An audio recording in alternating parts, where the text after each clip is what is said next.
तर खेळ आणि राजकारण हे कसं तुम्ही मॅनेज केलं?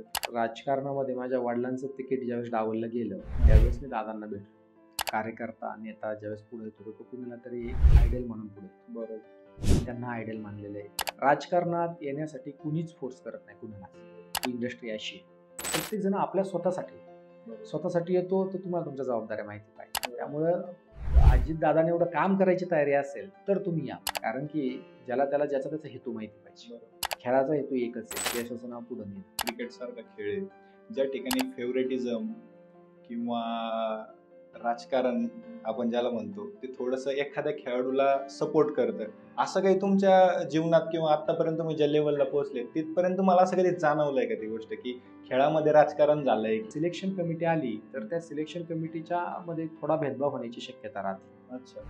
आज क्रिकेट एवढा महाग खेळ काय? बरोबर. सिलेक्शन कमिटी येते. क्रिकेट असोसिएशनने त्यांना त्याचा फोकस ठेवला की हो मी फक्त पाकिस्तानला टार्गेट करणार, पाकिस्तान सोबत युद्ध केलंय तरी देखील मी त्याच्यासोबत क्रिकेट मॅच खेळणार, माझी माणसं मारली गेली तरी मी क्रिकेट खेळणार, सगळेजण शांत बसणार आणि क्रिकेट छान क्रिकेट झालं त्याच्यावरती संबंध सुधारवण्यासाठी प्रयत्न करणार. चीन सोबत का बरोबरी नाही करत आपण? मग भारत गव्हर्नमेंटने किंवा सरकारने किंवा सिस्टीमने सगळे खेळ एकाच्या अंडर आणले पाहिजे, गव्हर्नमेंटच्या अंडर आणले पाहिजे. खेळासाठी जो होणारा खर्च होणारा पैसा आहे तो सर्व खेळांचा एकत्र आला पाहिजे. त्याच्यामध्ये तुम्ही पहिलं क्रिकेटला पण आणलं पाहिजे. बरोबर. कारण की क्रिकेटचा जो पैसा आहे त्याच्या 5-10% सुद्धा बाकीच्या ऑलिम्पिक खेळांचा पैसा नाही. बरोबर.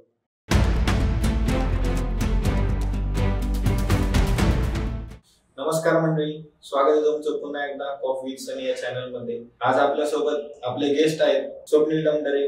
यांची ओळख सांगायची म्हणले तर पुणे जिल्हा सहकारी दूध संघाचे ते स्वतः चेअरमन आहेत. राज्य शासन छत्रपती क्रीडा पुरस्कार त्यांच्या नावावर आहे.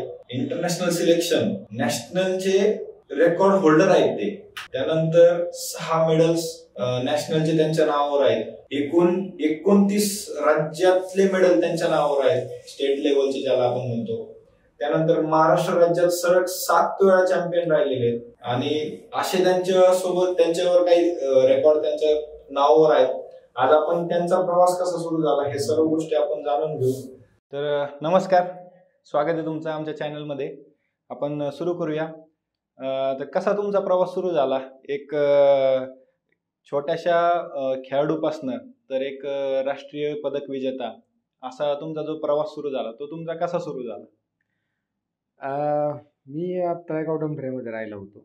तळेगाव तिथंच माझं लहानपण सगळं तिथंच गेलं.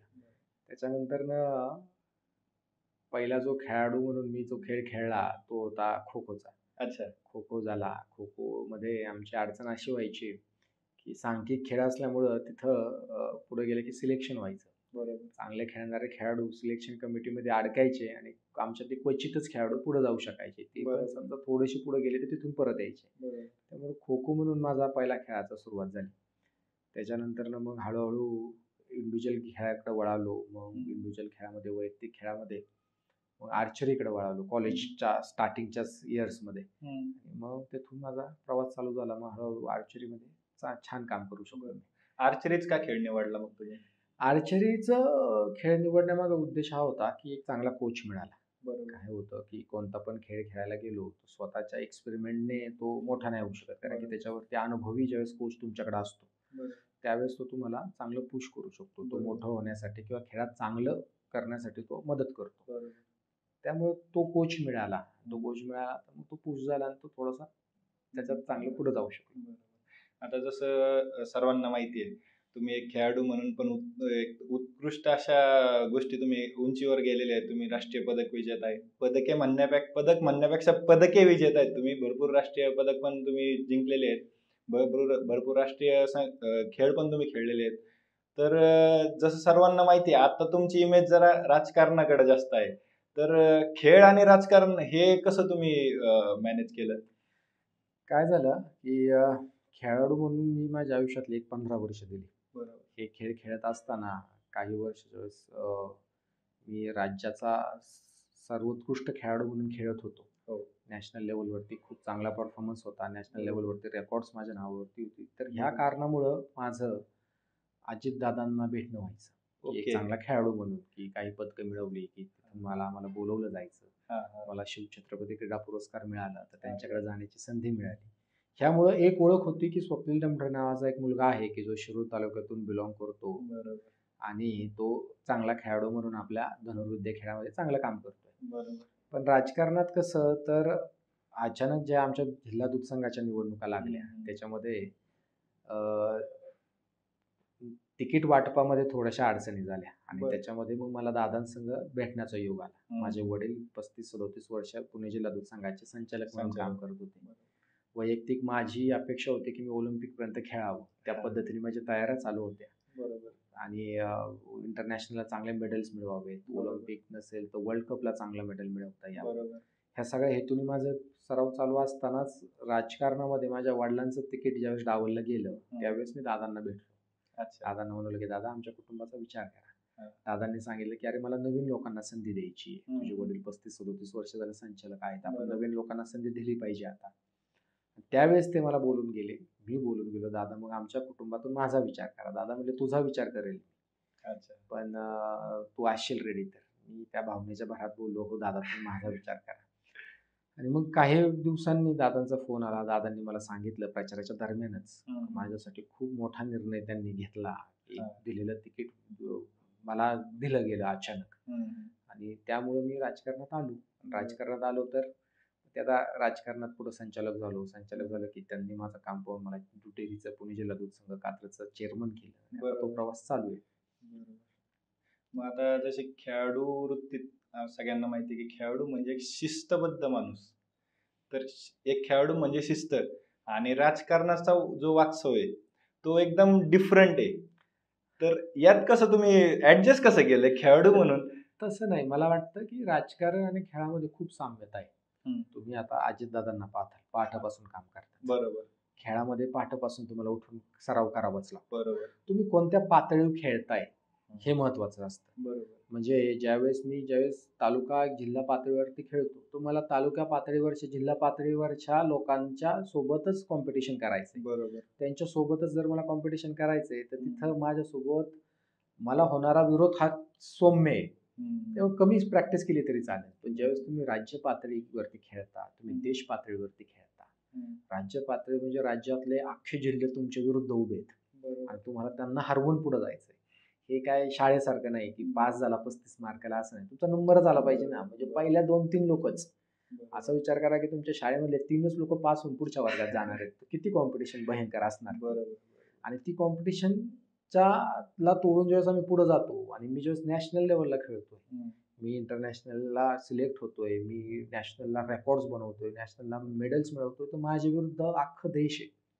प्रत्येक राज्य आहे, प्रत्येक गव्हर्नमेंटचा डिपार्टमेंट आहे. आर्मी असेल किंवा कोणते पण जे डिपार्टमेंट गव्हर्नमेंटचे ज्यांना ज्यांना खेळण्याच्या संध्या मिळतात त्याच्यामध्ये ASI म्हणजे आर्मीची सगळ्यात स्ट्रॉंग टीम माझ्या विरुद्ध आहे. मला त्यांना हरवावं लागतंय. बरं आर्मीचा एखादा खेळाडूचा जर त्याचं जर प्रमोशन त्याच्यावरती आहे तो ऑलरेडी तो खूप फिट आहे.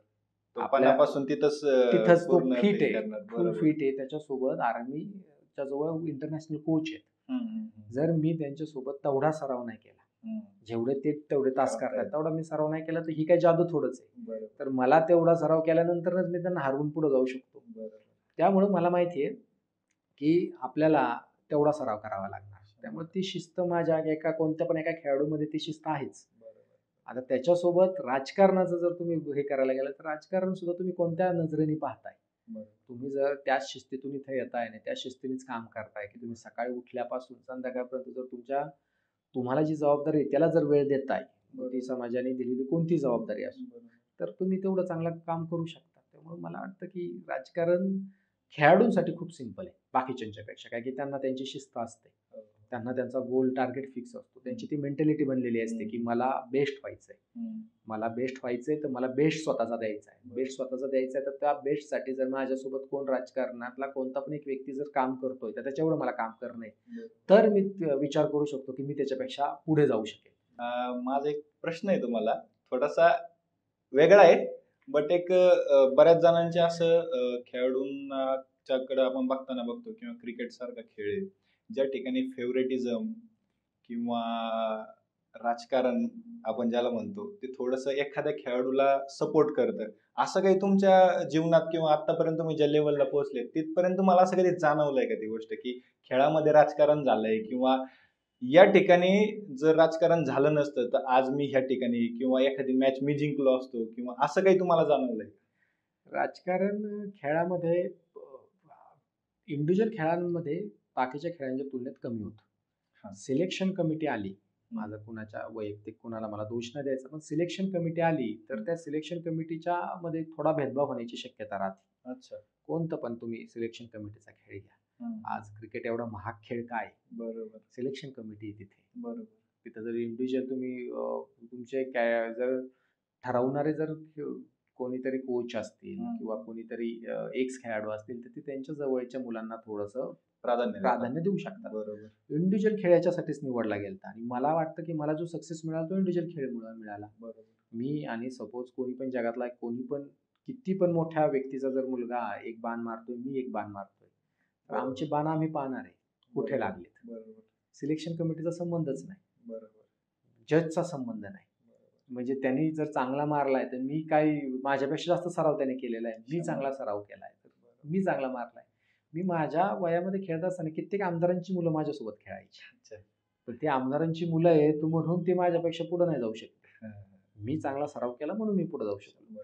त्यामुळं मला वाटतं की इंडिव्हिज्युअल खेळ ही चांगली गोष्ट आहे. तुम्हाला चांगला कोच चांगलंही मिळालं तर.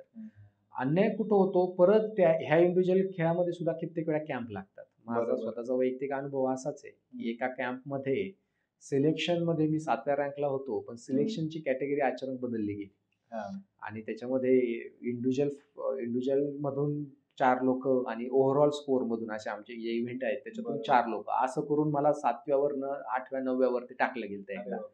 सो त्याचा एक माझा वाईट अनुभव आहे. तो जर अनुभव असता तर मी इंडिया कॅम्पला असतो, कदाचित मी इंटरनॅशनल वरती एखादा मेडलिस्ट असतो. पण काय आहे की 99% चांगलं मिळालं म्हणून 1% मी वाईट मिळालं म्हणून मी त्याच्याकडे दुर्लक्ष केले आजपर्यंत. त्या हॅपी आहे त्याच्यामध्ये. मग आता जसं तुम्ही आता राजकारणात आहे, अजित दादांचे एवढे निकटवर्ती म्हणजे त्याचं तुमचं असं नातं म्हणजे एकदम काळ्या दगडावरची पांढरी रेष असं नातं आहे तुमचं. तर मग आता मला असं वाटतंय का तुम्ही हे जे तुम्ही जे बोलले राजकारण घडलं माझ्यासोबत किंवा मला थोडंसं डावललं गेलं एखाद्या ठिकाणी, तर मग अजितदादा थ्रू किंवा एखाद्या तुमच्या राजकारणा थ्रू तुम्ही ह्याच्यात बदल वगैरे कसे घडू शकता? वाटतं मला बदल व्हावा आणि मला माहिती आहे की दादा ऑलिम्पिक असोसिएशनचे अध्यक्ष ते स्वतः पण खूप प्रयत्न करतात ह्या विषयासाठी. पण काय आहे की खूप वर्षाची एक प्रॅक्टिस असते, 1 वर्षाचं ठरलेलं आहे, त्याच्यामुळे बदल करणं खूप अवघड जातं कोणत्या पण सिस्टीमला. आता कित्येक आपल्या नॉर्मल आयुष्यातल्या सुद्धा खूप साऱ्या सिस्टीम्स आहेत की ज्या चुकीच्या आहेत, त्याला बदलणं खूप अवघड जात आहे. बरोबर. खेळाला जर पुढे न्यायचंय तर तुम्हाला इंडिव्हिज्युअल खेळांकडे लक्ष द्यावं लागेल. 100%. त्यांनी खेलो इंडिया सारखे जे काही इव्हेंट आणलेत की लहान मुलं आपले पुढे जावेत त्याच्यासाठी खूप मोठी अचिव्हमेंट आहे.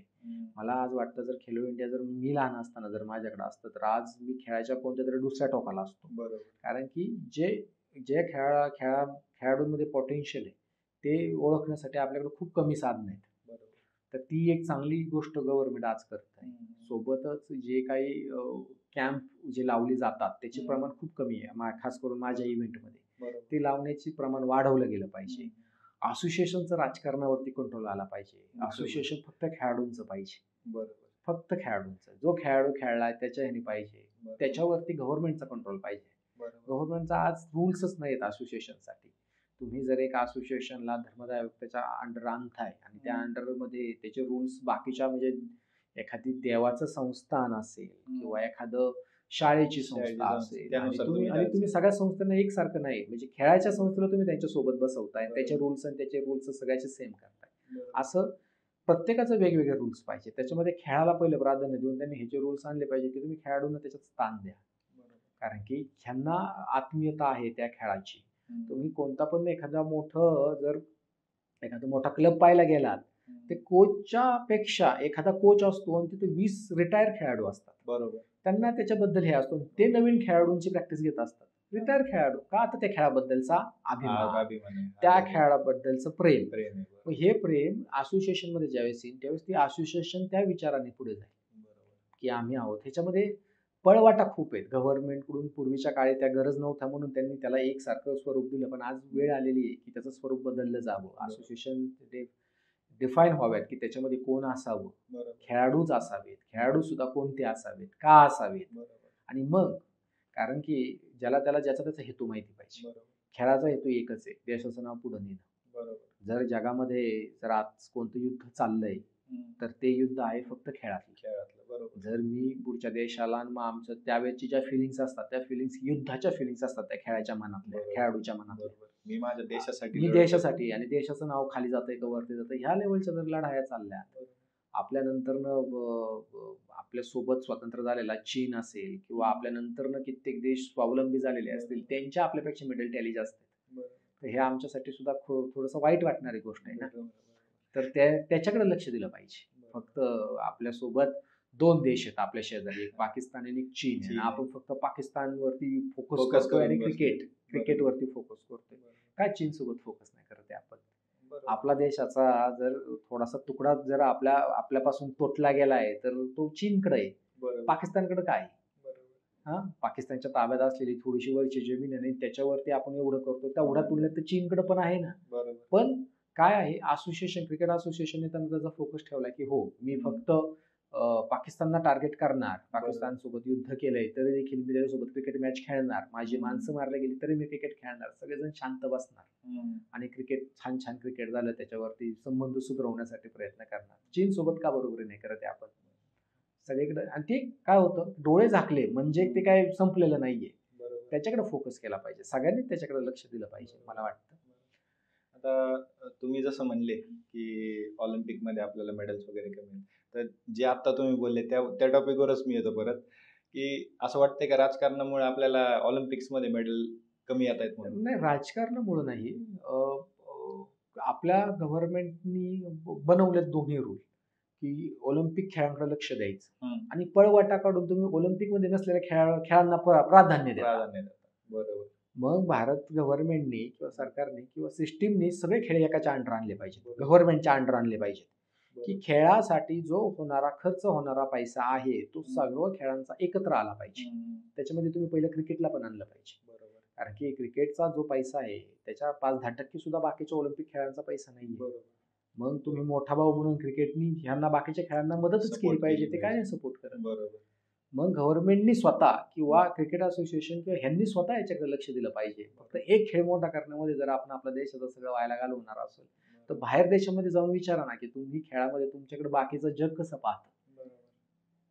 त्याच्यामुळे तुम्ही गुगल केलं तर देखील तुमचा जर तुम्ही केलं तर तुमच्या लक्षात येईल की आपण त्या स्थानावरती नाही आहोत. तसं वाईट वाटलं पाहिजे. जर खेळ मोठा करायचा तर गव्हर्नमेंटने स्वतः लक्ष घातलं पाहिजे. लक्ष घालून प्रत्येक अख्खा खेळ एकत्र केला पाहिजे, नाही की फक्त आर्चरी, कुस्ती, कबड्डी किंवा क्रिकेट.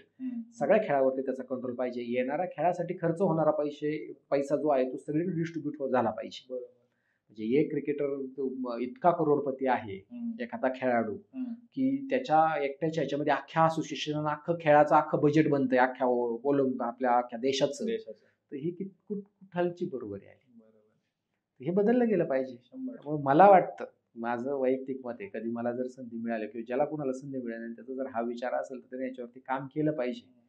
देशाला पुढे नेण्यासाठी. तुम्ही देशाला पुढे नेण्यासाठी आम्ही असं ऐकलंय का तुम्ही तुमची स्वतःची आर्चरी अकॅडमी पण चालू केलेली आहे? केली होती मी अकॅडमी, पण मला परत काय वाटतं की आपण ज्या गोष्टींना मध्ये आहोत त्या गोष्टींमध्ये आपल्याला न्याय देता आला पाहिजे. बरोबर. आता माझ्यावरती दूध संघाची जी जबाबदारी आहे ती खूप मोठी जबाबदारी आहे. मी माझे स्वतःचे व्यवसाय सुद्धा बंद केलेत त्याच्यामुळे, कारण की मी ती जबाबदारी घेतलेली आहे. जर मला त्याला न्याय द्यायला आला पाहिजे. अकॅडमी मी काही वर्षांपूर्वी चालू केली, पण ती सुद्धा अशी काही खूप छान नाही चालू शकत मी, कारण की मला वेळ देता आला पाहिजे. माझ्या जर अकॅडमीवरती मुलं येत आहेत तर त्यांना मला वेळ देता आला पाहिजे, त्यांना तो न्याय देता आला पाहिजे, त्यांना तो, कारण की ते त्यांचा पण आयुष्यातला वेळ घालवतायत. एखादा खेळाडू आला आणि त्याला आवडला नाही स्पोर्ट्स म्हणून तो परत निघून गेला तर त्याची चुकी नाही, त्याला मला समजवता नाही आलं. त्यामुळे मी सध्या तरी थोडासा थांबलोय. अकॅडमी सुरू करण्यामागचा हेतू काय होता? हेतू हाच होता की चांगले खेळाडू बनावेत. एक लक्षात घ्या की कोणता पण एक खेळाडू ज्यावेळेस जिल्ह्यातून पुढे जातो तर त्याला जेवढी स्पर्धा वाढणार तेवढा चांगला खेळाडू पुढे जाणार. 100%. राज्यात जेवढी स्पर्धा वाढणार तेवढा राज्याचा बेस्ट खेळाडू पुढे जाणार.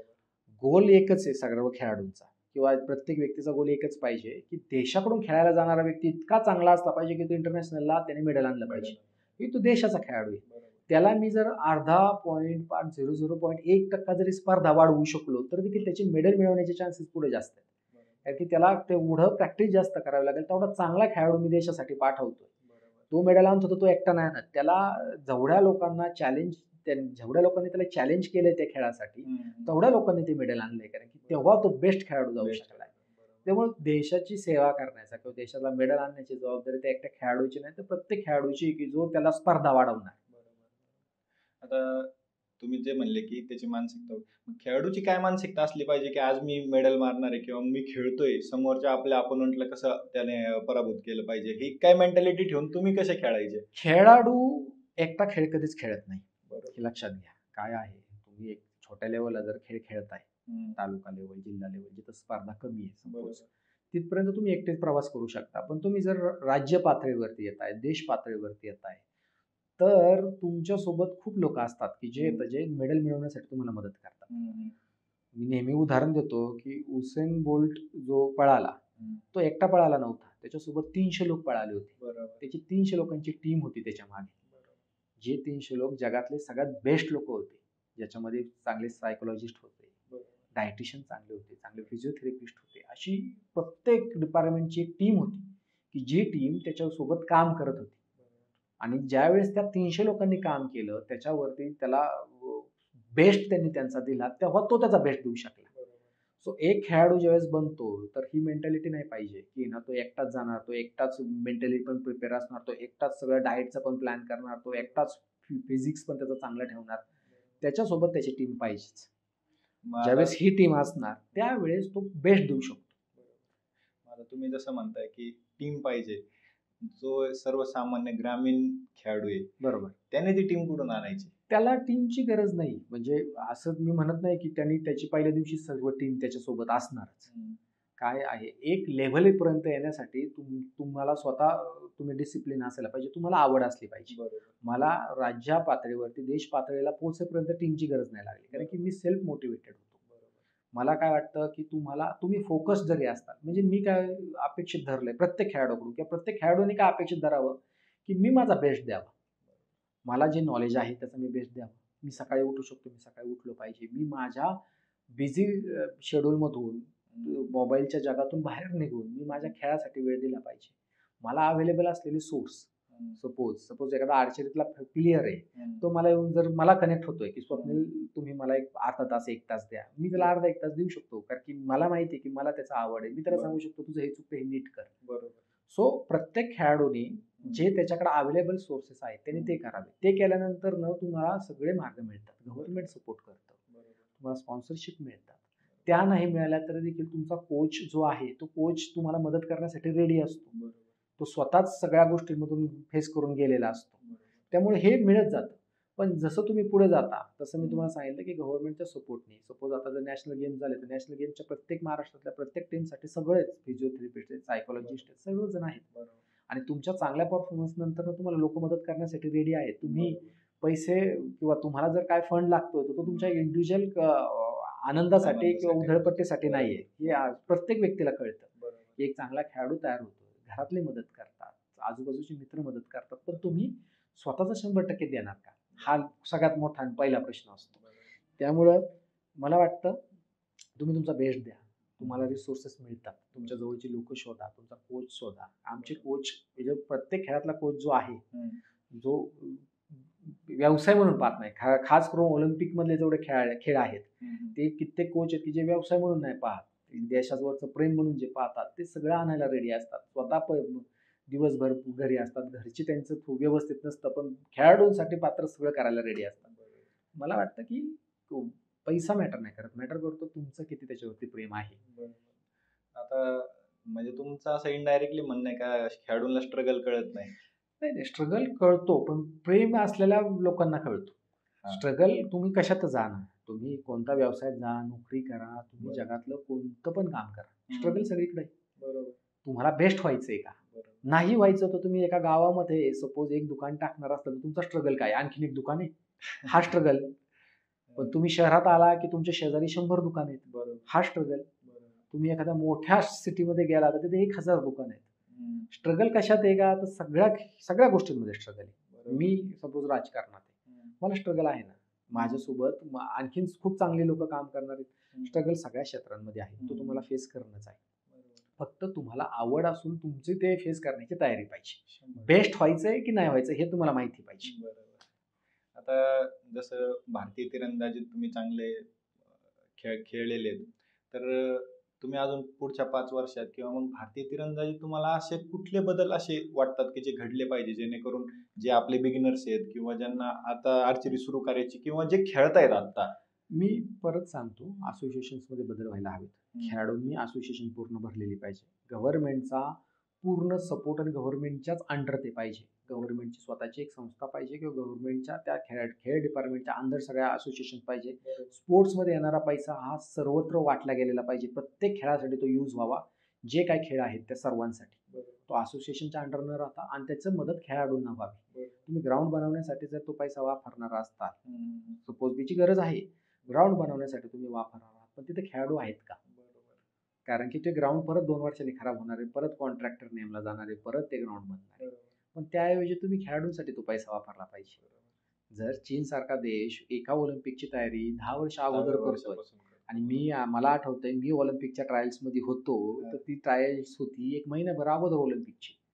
त्याच्या अगोदर माझा खेळाडू निवडला जातोय, तो 10 वर्ष अगोदर निवडलेला खेळाडू आणि 1 महिनाभर अगोदर निवडलेला खेळाडू, ह्याच्यामध्ये किती फरक आहे?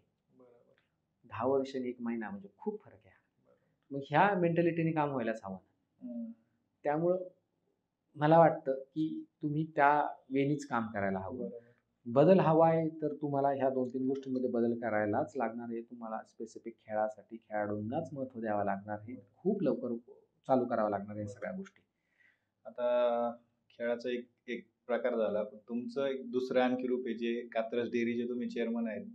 तर एक लोअर मधला म्हणजे एक सर्वसामान्य शेतकरी किंवा कात्रज डेअरीकडे जे चांगल्या ह्याने बघतात, त्यांच्यातला एक क्वेश्चन म्हणजे तुम्ही कात्रज डेअरीचं जे फ्युचर आहे ते कुठं बघता? आणि जे शेतकरी कात्रज डेअरीला भरोसा ठेवून किंवा कात्रज डेअरीवर वर्षानुवर्ष कात्रज डेअरीचा एक शेतकरी स्वतःचा वैयक्तिक फॅमिली म्हणून कात्रज डेअरीला दूध घालतोय, तर त्यांच्याबद्दल तुमचं भविष्यात काय प्लॅनिंग राहील किंवा त्यांच्याबद्दल तुम्ही असं काय विचार केलेला आहे पुढे?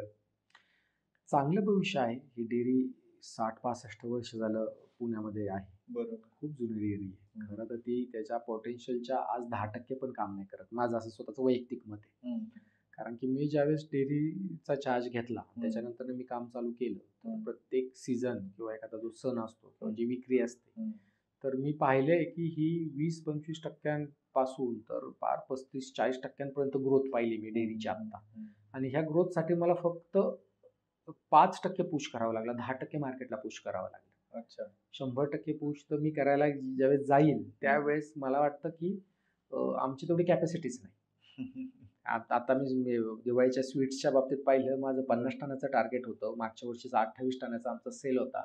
आम्ही एक वेळ अशी आली की मला सर्व ॲडव्हर्टाइजमेंट बंद करावी लागली. मला बिग मोठ्या ऑर्डर बंद कराव्या लागल्या, कारण की माझी जी कॅपॅसिटी होती ती संपली होती. मी फक्त 42 टनापर्यंत पोहोचू शकलो. माझं 8 टनाचं मलाच बनवता नाही आलं स्वतःला, म्हणजे प्रोडक्शनच नाही करता आलं. हे त्यामुळं मला विश्वास आहे की माझ्या शेतकऱ्यांसाठी सगळ्यात बेस्ट ऑप्शन जो आहे तो कात्रजचा आहे. कारण की कात्रज दूध डेअरी खूप चांगलं काम करते, चांगला दर देते, चांगल्या सुविधा शेतकऱ्यांना पुरवते. बरोबर. आम्ही आता 5-10 हजार बायोगॅस शेतकऱ्यांना वाटले. म्हणजे एक उदाहरण द्यायला गेलं तर म्हणजे शेतकऱ्यांसाठी आम्ही बांधलेला आहोत. मी शेतकऱ्यांचा प्रतिनिधी म्हणून इथं आहे. त्यामुळं मला वाटतं की हा चांगला काळ आहे आणि डेअरी सुद्धा खूप चांगली आहे आणि त्याला फक्त चांगल्या मार्गाने जर चालवलं, चांगली मदत झाली, म्हणजे दादांच्या इतकी मदत होती अजितदादांची आम्हाला, अशीच मदत त्यांची राहिली आणि मी माझा बेस्ट देऊ शकलो किंवा कोणता पण चेअरमन त्याचा बेस्ट दिला, तर ही डेअरी एक वेळ अशी येईल की ही इग्नोर करणारी डेअरीच नसेल. बरोबर. एवढी मोठी डेअरी ही होऊ शकेल. आता माझा आणखी एक प्रश्न होता तुम्हाला, जे नॅशनल डेअरी डेव्हलपमेंट बोर्ड आहे त्यांच्या थ्रू सपोर्ट वगैरे भेटतो? खूप सपोर्ट भेटतो. ते बनवलेच गेलेले डेअरी इंडस्ट्रीसाठी. ते खूप चांगले कामं करतात, आम्हाला पुश करतात. पण काय आहे, जगात ते गव्हर्नमेंट देत आहे पण ते घेण्याची सुद्धा क्षमता सगळ्यांमध्ये पाहिजे. बरोबर. तर ते थोडंसं काही वेळेस आमच्याकडून इग्नोर झालं पूर्वीच्या काळामध्ये, पण आज आम्ही कोणतीच संधी सोडत नाही. आज आज आम्ही येणाऱ्या प्रत्येक संधीला पुढे जातोय. आम्हाला जे गव्हर्नमेंट मदत करेल त्याच्यासाठी आम्ही आग्रही आहोत. याच्या व्यतिरिक्त आम्ही आणखीन पुश करतोय. जसं की आम्ही महाराष्ट्र गव्हर्नमेंटला विनंती करतोय की तुम्ही आम्हाला न्यूट्रिशन पार्टनर म्हणून कात्रज दूधडेअरीला घ्या. म्हणजे पूर्ण खेळासाठीच अख्ख्या महाराष्ट्र ऑलिम्पिक असोसिएशन असेल किंवा महाराष्ट्राचं क्रीडा खातं असेल, मी त्या खात्यालाच विनंती केलेली आहे की तुम्ही आम्हाला न्यूट्रिशन पार्टनर म्हणून घ्या. आम्ही त्याच्यासाठी रेडी आहोत. पूर्ण पाहू आता ते किती आम्हाला त्याच्यावरती सपोर्ट. तुम्ही जसं मागच्या आता बोलले की अजितदादा पण मदत करतात, अजितदादांबद्दल काय सांगाल? चांगले आहेत, कारण की कोणता पण एखादा नवीन कार्यकर्ता नेता ज्यावेळेस पुढे येतो तो कुणाला तरी एक आयडल म्हणून पुढे येतो. बरोबर. मी त्यांना आयडल मानलेलं आहे. त्यांनी माझ्या कुटुंबाला 40 वर्षानंतर संधी दिली आहे. सो मी हा विचार नाही केला की माझा व्यवसायाचं काय, माझ्या कुटुंबाचं काय, माझ्या मित्रांचं काय, किंवा हे पद मिळाल्यानंतर जे मोठेपणा मिळतो त्याचं काय. मी हा विचार केला, संधी मिळाली तर 100% दिलं पाहिजे. अजितदादा उपमुख्यमंत्री आहेत, जिथं जाईन तिथं मोठेपणा मिळणार त्यांना. 6 वाजता 5 वाजता उठायची गरज नाही. बरोबर आहे. 10 वाजता जरी लोकांच्यात आले तरी कोण विचारणार आहे. सो मला वाटतं की मी त्यांच्या 10% जरी काम केलं ना, 10% तरी खूप झालं. म्हणजे त्यांच्या नंतर जे आम्ही आहोत, कोणता पण नेता, म्हणजे सपोज मी असं फक्त अजितदादांबाबत नाही की जो नेता तुमचा आयडल आहे त्या आयडल नेत्याच्या तुम्ही तिथे त्याच्या आसपास जाण्याचा प्रयत्न करा, तर तुम्ही बेस्ट देऊ शकता. आणि तुमच्या लादलेलं नाहीये हे चेअरमन पद. काय मला दादा नाही म्हणले तुला चेअरमन पद पाहिजे का, नाही तुला घ्यावंच लागेल, तू त्याशिवाय नाही. मी गेलो मागायला. जर मी मागणी केली तर मी त्याला न्याय दिला पाहिजे. हे प्रत्येक जणाला माहिती पाहिजे. राजकारणात येण्यासाठी कुणीच फोर्स करत नाही कुणालाच. ही इंडस्ट्री अशी आहे. ही राजकारणच असं आहे की प्रत्येक जण आपल्या स्वतःसाठी येतो. स्वतःसाठी येतो तर तुम्हाला तुमच्या जबाबदाऱ्या माहिती पाहिजे. त्यामुळं अजितदादाने एवढं काम करायची तयारी असेल तर तुम्ही या. तुम्ही ज्या देशातले किंवा राज्यातले कोणते पण 10 नेते घ्या, त्यांच्यातले चांगले गुण घ्या. ते 10 चांगले गुण करण्याची इच्छा असेल तुम्ही या, नाही तर तुम्ही गर्दी नका वाढवू. कारण की तुम्ही राजकारणात आलात आणि जर तुम्ही राजकारण खराब करणार असाल तर मग आहोत तिथं आपण बरे आहोत. बदल करायचा आहे, चांगलं करायचं आहे, तरच तुम्ही आले पाहिजे. परफॉर्मन्स मोजताच आला पाहिजे. उद्या जाऊन तुम्ही ज्यावेळेस नेत्याच्या समोर जाताल, ज्यावेळेस तुम्हाला विचारतील ते की स्वप्नील तू काय केलंस, मला सांगताच आलं पाहिजे, दादा मी 28 टन विकत होतो, त्याच्या अगोदर मी किती असेल तर 20-25 टनावरती असेल, 2, 3, 4, 5% दादा ग्रोथ होती. मी ह्या वेळेस ग्रोथ आणली आहे 30%, 35%. हे अभिमानाने सांगता कधी ज्यावेळेस तुम्ही काम करता. त्यामुळे मला वाटतं की दादांच्या बाबतीमध्ये मी एकदम परफेक्ट आहे की मला दादांसारखं काम करायचंय. दादाने एवढं काम तर मला नाही वाटत माझ्या या जन्मात माझ्याच्याने शक्य होईल, काय की ते एकदम दैवी शक्तीसारखंच मला वाटतं. पण मी तेवढं करण्याचा प्रयत्न तरी करेन, आपला आपण बेस्ट तरी देऊ शकतो. तर धन्यवाद. तुमचं कॉफी विथ सनी चॅनल तर्फे एकदम मनापासून धन्यवाद. तुम्ही आम्हाला वेळ दिल्याबद्दल. पूर्ण पॉडकास्टमध्ये स्वप्नील दादांचं एकच म्हणणं होतं की तुम्ही तुमच्या स्वतःसाठी वेळ द्या, तुमच्या स्वतःसाठी तुम्ही टाइम द्या. तुम्हाला ज्या ठिकाणी पोहोचायचे त्या ठिकाणी तुम्ही आधी व्हिजन तुमचं क्लिअर करा. तुमचे इतके उत्कृष्ट विचाराने तुम्ही जी उंचीवर तुम्ही पोहोचले त्यासाठी म्हणजे आम्हाला पण एकदम चांगलं वाटतं की एक खेळाडू वृत्तीचा माणूस एवढ्या मोठ्या पदावर त्यांनी गवसणी घातली, किंवा अजितदादाचा तुम्हाला एकदम चांगला सपोर्ट लाभला. तर एवढंच म्हणाल की तुम्हाला पुढच्या वाटचालीसाठी हार्दिक शुभेच्छा. थँक्यू, तुम्ही बोलवलात मला. धन्यवाद.